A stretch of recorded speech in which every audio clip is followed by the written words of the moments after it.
నన్ను దేవుడే కాపాడుతాడు. అనగనగా ఒక నది గట్టున ఒక ఊరు ఉండేది. ఊళ్ళో జనాలంతా ప్రశాంతంగా కలిసికట్టుగా ఉండేవారు. ఆ ఊళ్ళో ఒక గుడి ఉండేది. రోజు గ్రామ ప్రజలు ఆ ఊళ్ళో పూజలు చేసేవారు. గుడిలో పూజారిని ఆదరించేవారు. అలాంటి పండంటి ఊళ్ళో ఒక సంవత్సరం ఉధృతంగా వర్షాలు పడి నది పొంగి వరదలు వచ్చాయి. ఊరంతా నీళ్లు నిండిపోవడం మొదలైంది. ఊళ్ళో ఉన్నవారంతా వరద నుంచి తప్పించుకోవడానికి తమ ఇళ్లను వదిలివేసి పై ప్రాంతాలకు బయలుదేరారు.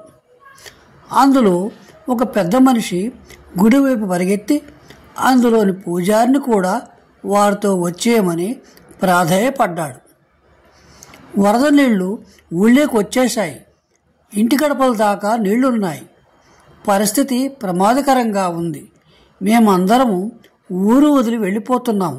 మీరు కూడా మాతో వచ్చేయండి అని పూజారితో అన్నాడు. ఆ పూజారి ప్రశాంతంగా, నా గురించి దిగులు పడకండి, నేను నిత్యం సేవించే నా స్వామే నన్ను కాపాడుతాడు, మీరు వెళ్ళండి అన్నారు. ఈ మాట విని ఆ పెద్ద మనిషి వెళ్ళిపోయాడు. కొంతసేపటికి నీళ్లు నడుము దాకా వచ్చేశాయి. పూజారి గుడిగట్టు నుంచుని జపం చేసుకుంటుంటే ఒక గుర్రబండిలో పోతున్నవారు కొంతమంది ఆగి పూజారి గారిని కూడా బండి ఎక్కమన్నారు. కానీ పూజారి గారి మటుకు నన్ను దేవుడే కాపాడుతాడు అని గుడిలోనే ఉండిపోయారు. దేవుడా, నేను నీకు ఏమి తక్కువ చేశాను? రోజూ శ్రద్ధగా పూజలు చేశాను, నిన్నే నమ్ముకున్నాను, అయినా నన్ను కాపాడడానికి రావేమిటి అని దేవుడితో ఫిర్యాదు చేసుకోవడం మొదలుపెట్టాడు.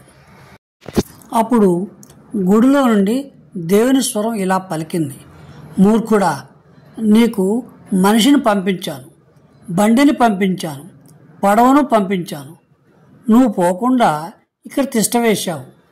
నువ్వు నన్ను గుర్తుపట్టకపోతే అది నా తప్ప అని మందలించింది ఆ స్వరం. పూజారికి వెంటనే జ్ఞానోదయమైంది. చేసిన పొరపాటు గ్రహించి క్షమాపణ కోరాడు. కొంతసేపటికి మరో పడవలో కొంతమంది కనిపించారు. పూజారి గారు, మీరు ఇంకా ఇక్కడే ఉన్నారని తెలిసింది, మాతో రండి, ఇక్కడ ఉండటం మంచిది కాదు అన్నారు.